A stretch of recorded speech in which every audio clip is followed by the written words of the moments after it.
Lectura del Santo Evangelio según San Mateo. U ono vrijeme, kad je Isus čuo da je Ivan predan, povuče se u Galileju. Ostavi Nazaret. En aquel tiempo, al enterarse Jesús de que habían arrestado a Juan, se retiró a Galilea. Dejando Nazaret, se estableció en Cafarnaúm, junto al lago, en el territorio de Zabulón y Neftalí. Así se cumplió lo que había dicho el profeta Isaías: país de Zabulón y país de Neftalí, camino del mar, al otro lado del Jordán, Galilea de los gentiles. El pueblo que habitaba en tinieblas vio una luz grande. A los que habitaban en tierra y sombra de muerte, una luz les brilló. Entonces comenzó Jesús a predicar diciendo: convertíos, porque está cerca el reino de los cielos. Recorría toda Galilea, enseñando en las sinagogas y proclamando el Evangelio del reino, curando las enfermedades y dolencias del pueblo. Su fama se extendió por toda Siria y le traían todos los enfermos aquejados de toda clase de enfermedades y dolores, poseídos, lunáticos y paralíticos, y él los curaba. Y le seguían multitudes venidas de Galilea, Decápolis, Jerusalén, Judea y Transjordania. Za njim je pohrlio silan svijet iz Galileje, Dekapola, Jeruzalema, Judeje i Transjordanije. Riječ Gospodnja. Palabra del Señor. Po evanđelskim riječima. Las palabras del Evangelio borren nuestros pecados.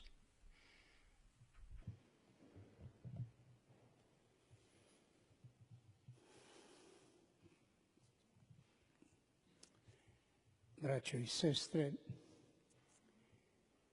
govoreći Hermanos, o pojavi Isusa, hablando de la persona de Jesucristo, de su enseñanza, de su vida pública, los cuatro evangelistas lo relacionan con la historia de la salvación de la que habla el Antiguo Testamento. Y la venida de Jesús la presentan como el cumplimiento de las promesas de Dios dadas a través de los profetas. ali svi oni to čine na svoj prepoznatljiv način i u tome se Pero todos lo hacen a su manera, muy característica de cada uno, y se diferencian en ello. Para el evangelista Mateo, del que hemos escuchado este informe, este anuncio, son especialmente características las citas que él menciona o advierte, y eso se refiere al cumplimiento. Y eso sucedió para que se cumpla lo que Dios dijo. Marcos y Lucas solamente recuerdan que Jesús comenzó su vida pública en Galilea y siguen trayendo su anuncio de la cercanía, de la proximidad del reino de Dios y su invitación a la conversión. Mateo quiere presentar, mostrar el comienzo de la vida pública como algo que no se refiere solo, que se refiere también a los pueblos judíos, a los pueblos paganos se refiere también. Y así dice: el territorio de Zabulón y de Neftalí, la Galilea de los paganos, y el pueblo que habitaba en tinieblas vio una luz grande. A los que habitaban en tierra y sombra de muerte, una luz les brilló. Los lectores del Evangelio según San Marcos y Lucas sabían que los judíos del tiempo de Jesús a Galilea la consideraban un país pagano, porque los habitantes de Galilea ya desde el tiempo de las conquistas de Asiria del siglo VII antes de Cristo se mezclaban con los forasteros paganos, aceptando muchas veces sus creencias y cultos. En la cita de Isaías que Mateo nos trae, se dice expresamente que esa es la Galilea de los gentiles y que la luz ha brillado al pueblo que habitaba en tierra y sombra de muerte.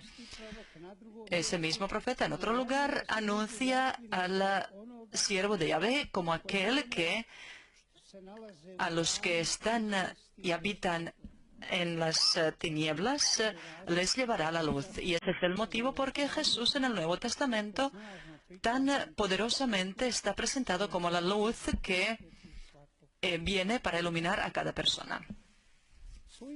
Con su invitación a la conversión, Jesús al mismo tiempo es parecido a Juan Bautista y diferente de él. Mientras que la palabra de la llamada a la conversión es igual en el caso de Jesús y de Juan, convertíos, la motivación de esa llamada es completamente diferente. Mientras a Juan el Bautista, para él como motivación o impulso a la gente para convertirse les sirve amenazarles con el juicio de la ira de Dios.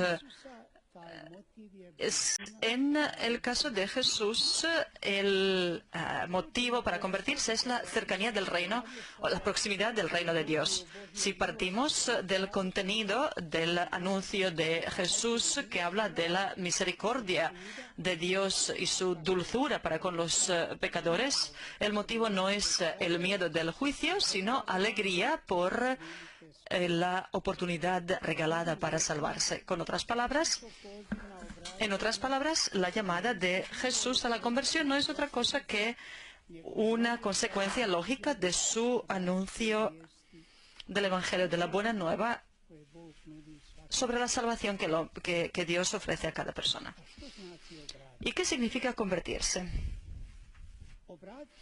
Convertirse significa abandonar la vida anterior o la forma de vivir la vida anteriormente y acoger a Dios. Y eso significa para los pecadores abandonar la vida pecaminosa y comenzar una vida diferente. Y para los que piensan que no son pecadores, sino que se consideran justos, es decir, abandonar toda ilusión de que el hombre puede agradarle a Dios, sin su gracia y misericordia. Y eso significa en Jesucristo conocer la imagen verdadera y auténtica de Dios y acogerla.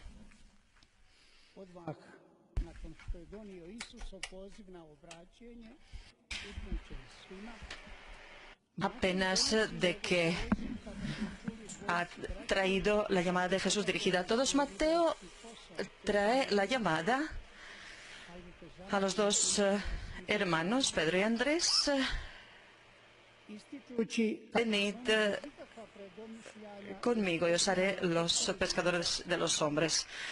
Ellos, sin ninguna duda, dejaron las redes y les siguieron. ¿Qué significa eso? Cuando la gente planea una gran obra, antes piensan muy bien cómo realizarla. Ninguna cosa la dejan a la casualidad. En el caso de Jesús, todo parece contrario, diferente. Él, a los primeros discípulos, les llama de paso, por así decirlo, sin esperarlo. Y ellos siguen obedientemente a alguien a quien ven por primera vez y no saben qué va a hacer y qué piensa. En ese momento ninguno de los llamados podía explicar por qué le había seguido a Jesús. había algo mucho más poderoso de la palabra llamada, invitación, algo que les unirá fuertemente a su persona. Y ellos dos no sabían, no eran conscientes en ese momento que entraban en una escuela de la vida en la que reconocerán al Hijo de Dios a pesar de todas las debilidades humanas. Y desde entonces Jesús, de una manera muy parecida, en el silencio, dirige su llamada a muchos. Sígueme. Y le han seguido muchos viviendo según su evangelio y entregándolo de generación en generación. Y así ha venido a nosotros, hasta nosotros también.